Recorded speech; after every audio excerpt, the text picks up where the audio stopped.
Good afternoon. Today we'll be discussing our first lecture on neurology. This will be an introductory lecture and we'll be knowing about the basics of UMN, that is upper motor neuron, LMN, that is lower motor neuron, the concepts of UMN and LMN lesions, and we'll then take an example and try to localize the lesion in a patient of a stroke, right? So what is UMN? UMN is basically the neurons which originate from your motor area, right? From your motor area, supplementary motor area or premotor area. There are two types of UMN. One is known as corticospinal tract, other is known as corticobulbar tract. So corticospinal tract is a tract which originates from cortex, goes to subcortical area, that is corona radiata, then through posterior limb of internal capsule, through your brainstem, it goes down to your spinal cord.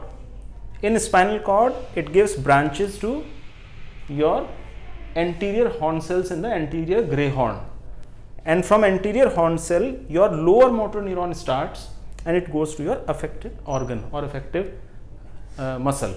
So this is corticospinal tract. Then you have a similar corticobulbar tract, from where you have neurons which are there in your motor area. They go down through the same pathway, corona radiata, posterior limb of internal capsule, but it terminates into brainstem. There are major 4 nuclei in which it terminates. The first nuclei is nuclei of fifth nerve. The fifth nerve nuclei is being innervated by corticobulbar tract. Then you have seventh nerve. Mind you, they are motor component. We are dealing with motor aspect, not dealing with sensory aspect. So fifth is a motor nerve, seventh is also motor nerve, right, for us in this case. Then the third nuclei is nucleus ambiguous. Nucleus ambiguous. Why it is known as nucleus ambiguous? Because when we see the cut section of the brainstem and we'll try to find out nucleus ambiguous, the area of localization of nucleus ambiguous is very difficult. So it has ambiguity. So this supplies 3 nerves. The cranial component of 9th nerve, the 10th nerve vagus, and the 11th nerve, spinal accessory. And the 4th nucleus in which CBT terminates is 12th nerve nucleus. So what is the basic difference between corticospinal and corticobulbar tract is, corticospinal tract terminates into the anterior horn cells of spinal cord. Corticobulbar tract, it terminates into 4 cranial nerve nuclei which are dorsal or rostral extension of the same anterior horn cells. They are same, they are just rostral extension of the anterior horn cells in the spinal cord. So technically it is just the area in which they are terminating, right? So both tracts are similar motor tracts, right? So when we talk of upper motor neuron and lower motor neuron lesions, all of us know that how do they differentiate. In UMN, you have increase in your tone, increase in power, increase in reflexes. So they increase in UMN, whereas in LMN there is hypotonia and there is decrease in reflexes. The point is, how does it happen? Why there is increased tone and why there is decreased tone, and why there is increased reflexes and why there are decreased reflexes. For this we need to understand this diagram. This is basically a sagittal section, right? This is sagittal section in which we have both right hemisphere and left hemisphere. This is the corticospinal tract on right side, this is the corticospinal tract on left side. Both are going down through your brainstem, through your medulla. This is the medullocord junction. Here they are decussating. and then they are traveling to your lateral white matter as lateral corticospinal tract. From lateral corticospinal tract, they give a branch, or they give a neuron to your blue colored anterior horn cell. Right? This anterior horn cell, through its nerve root, goes out and gives two branches. One is gamma motor neuron, one is alpha motor neuron. The alpha motor neuron supplies to the muscle known as extrafusal fibers, whereas gamma motor neuron, it supplies to the muscle spindle. Then there is a sensory part, type 1A and type 2 sensory nerve, which comes from muscle to complete this loop of spinal cord reflex. Right? In the medulla, there are two nuclei known as medullary reticulospinal nuclei. So while the tracts are descending down, they give branches to medullary reticulospinal nuclei, and there is a positive influence over medullary reticulospinal nuclei from each corticospinal tract. These medullary reticulospinal nuclei, they give their axons. The axons go down, down, down to terminate on the anterior horn cell, and they exhibit negative phenomena here. So basically what is happening is, when we are talking of corticospinal tract, the action is volitional. I am voluntarily contracting my hand, or I am voluntarily not contracting my hand, right? So this is the function of corticospinal tract, whereas the function of medullary reticulospinal nuclei is that it inhibits the movement. It inhibits your anterior horn cell through the action of medullary reticulospinal nuclei. So now just imagine that I produce a lesion of corticospinal tract here. Say for example, in my internal capsule I have a lesion. So what will happen? The positive effect on medullary reticulospinal nuclei will go away. So what does it mean? That this medullary reticulospinal nuclei will exert a more positive response over the anterior horn cell. It will stimulate anterior horn cell. I have lost my volitional control, so power is lost. I have weakness. Now the problem is why I have increased tone and reflexes. Now just pay attention that this component is lost. This component which is going down, this is lost, right? Here you have negative impression over medullary reticulospinal nuclei, thereby you have positive impression over your anterior horn cell. So you have increased activity of both alpha and gamma motor neuron. If there is increased activity of alpha motor neuron, what will happen? Alpha motor neuron innervates your extrafusal fiber, thereby causing contraction, and that is the phenomena of spasticity or increased tone in a case of UMN lesion. This UMN lesion can be in the cortex, it can be in the subcortical white matter, it can be in the pons, it can be in the medulla also. Wherever you have a pyramidal tract or a corticospinal tract lesion, you lose volitional power, right? So there is lack of power, there is weakness, but this weakness comes with spasticity or increased tone. The reason is that the anterior horn cell are getting positive influence from your medullary reticulospinal nuclei, and that is causing increase in gamma and alpha motor neuron firing. This alpha motor neuron is causing contraction of your extrafusal fibers of muscles, thereby causing spasticity, right? Now see, the gamma motor neuron is innervating your spindle. The muscle spindle is implicated in deep tendon reflexes. So you do a patellar tap. The moment you do a patellar tap, there will be a stretch in the muscle spindle, and it is heavily positively innervated now. So there is increased firing of 1A and 2A neurons. So there will be a positive feedback loop going on. So your reflexes increases. That is the reason in UMN lesion the reflexes increases, right? So you have spasticity and you have increased reflex in UMN. Now just imagine that I produce a LMN lesion.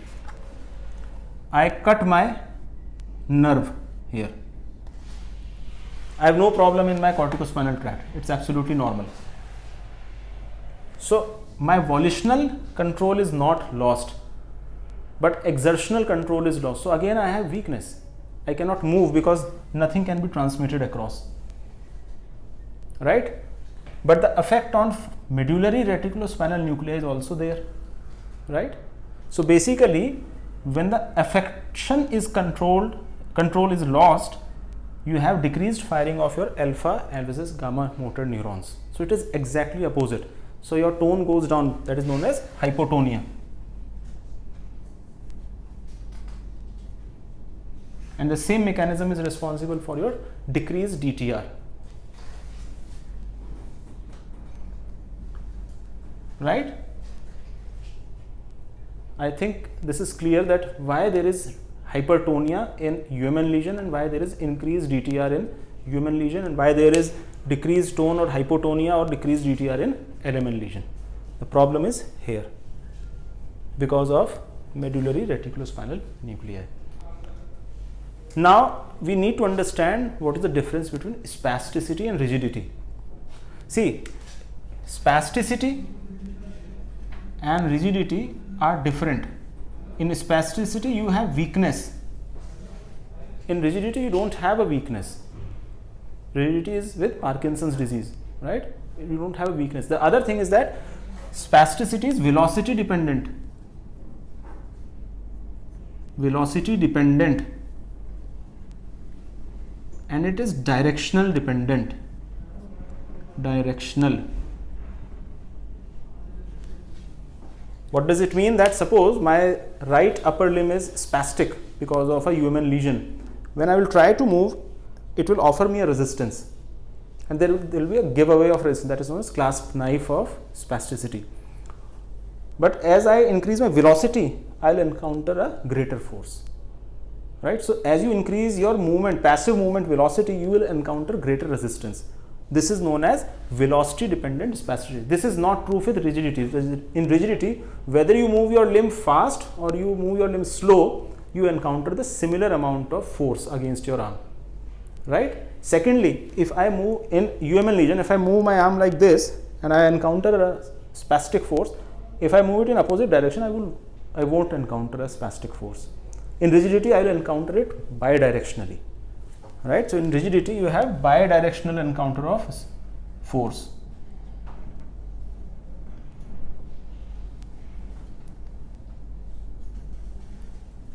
In rigidity, you have lead pipe and cogwheel type of rigidity. Lead pipe is that you encounter similar force across all motions. In cogwheel, you encounter force in which you have breaks in between.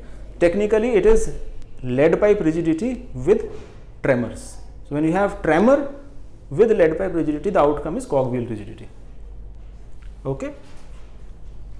So this is what was about UMN and LMN, tone and reflexes. Then we come to your muscle mass. What happens to the muscle mass? In UMN, there is a phenomenon known as disuse atrophy. Because the voluntary control or volitional control over your muscle is lost, so you have disuse atrophy. Your muscles lose their muscle mass by say 10 to 15%. However, in LMN lesion, you have denervation atrophy. Denervation atrophy.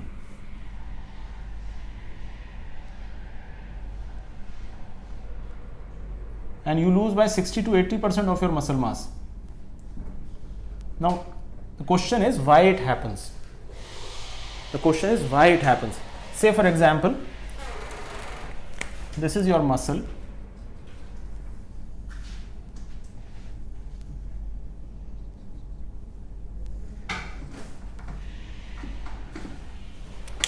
You have your upper motor neuron, then you have your lower motor neuron. which releases acetylcholine. You have a receptor known as nicotinic receptor, and you have a receptor known as musk receptor. So if I lose my lower motor neuron either in the cell body or in the axon or in the terminal, I lose my ability to secrete acetylcholine. So what will happen is there will be less acetylcholine to innervate nicotinic receptor, thereby I lose my power, the contraction power is lost. But similarly, musk receptor intimation is also lost, right? So innervation by acetylcholine to musk receptor is also lost. What is musk doing? It is causing increase in transformation growth factor in muscle. The transformation growth factor causes increase muscle protein formation. So I lose my ability to make muscle protein. Okay, so proteolysis is going on and protein synthesis is going down, right? So the muscle mass goes down. If I have a upper motor neuron lesion, I have still some acetylcholine to continuously stimulate musk receptor. So you lose because your volitional control is lost. So you have disuse atrophy, but you don't have a remarkable atrophy, and that is the reason of atrophy in LMN. Correct? Now third comes fasciculations, which are again a hallmark of LMN lesion. Why fasciculation occur? Fasciculation is a hallmark of LMN. Again the same thing, that you have a UMN, you have a cell body, nerve, LMN and acetylcholine. So I have a problem in my nerve. Say for example, I lose my ability to secrete acetylcholine. So what the muscle will do? So this is the muscle. This muscle will increase acetylcholine receptor numbers. Suppose there are 2 receptors before you cut the nerve. After cutting the nerve, the muscle sense that it is getting less acetylcholine. So to compensate, it overcompensates by making more acetylcholine receptors.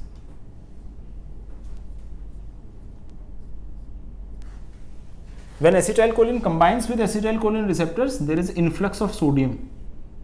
If there is influx of sodium, the muscles gets positivity, right? Your action potential is generated. But these extra acetylcholine receptors are notorious. They are not only sensitive to acetylcholine, they are sensitive to physical stimulus also. So suppose you make a patient, tell a patient to take out his tongue and you just flick the tongue. So that flickering or that physical stimulus will do stimulation of acetylcholine receptors and sodium will start getting in and you will see fasciculations. So that fasciculation is not because of acetylcholine, that fasciculation is because of the physical stimulus. These new AChR receptors are very sensitive to physical stimulus, and that is the reason of fasciculation. And what are fibrillations? Fibrillation is nothing, fasciculations in EMG. You don't see fibrillations in muscles, you see it in EMG. When you put a needle into a muscle, myopathic muscle or a LMN type of lesion, so you see fibrillations. Right? So it is clear why a UMN and LMN lesion, LMN lesion has fasciculations and fibrillations. Then we come to Babinski sign, plantar reflex.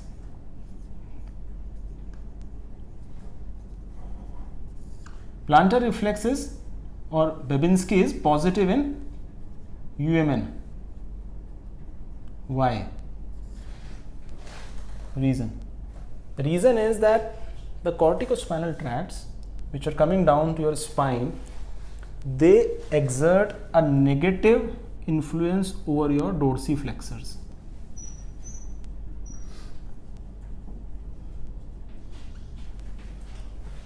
See, a normal plantar response is when you stroke, on the plantar surface from down to up, from lateral to medial.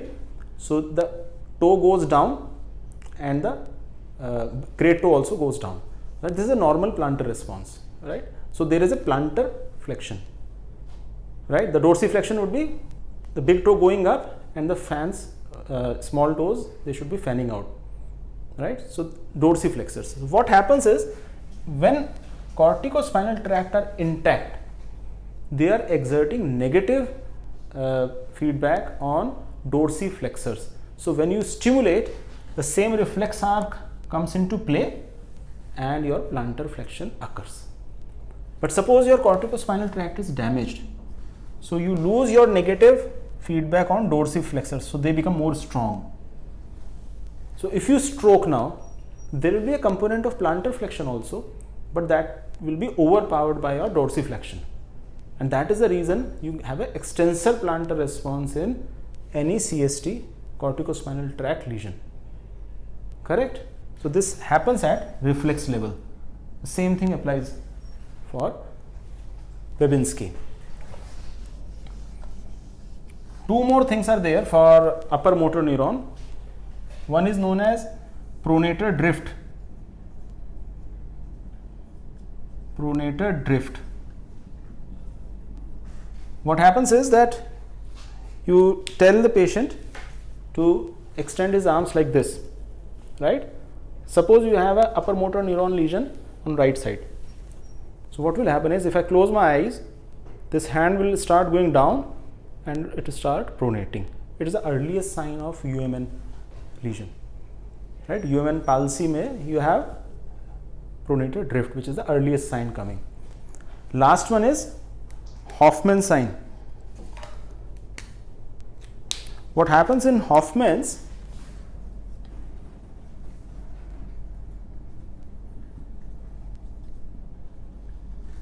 you take the patient's hand and you, in the terminal phalanx, you flick it like this. You flick the terminal phalanx. What will happen if there is a UMN lesion? My first finger and my thumb will approximate each other, will come nearer to each other. This is a Babinski analog in my hand, right? So this is again a part of UMN lesion. So if I summarize the difference in UMN and LMN, the mass in UMN will be decreased by 15 to 20%, but in LMN it decreases by 60 to 80%. Fasciculations are a hallmark of LMN. They are not part of UMN. Similarly with fibrillations.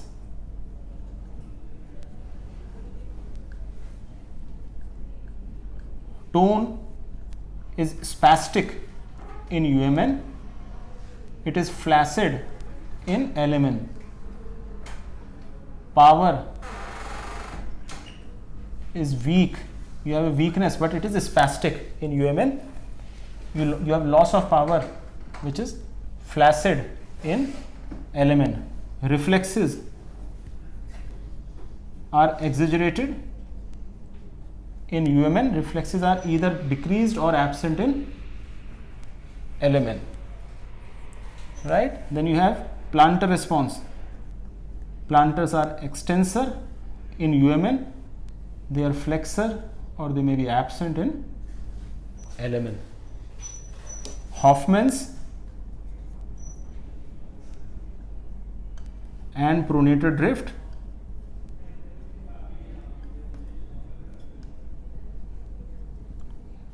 they are positive in UMN, but they are negative in LMN, right? So this is the basic of UMN and LMN lesions. Why do you have these findings? One should know. And now we proceed to neurological localization. How do you localize?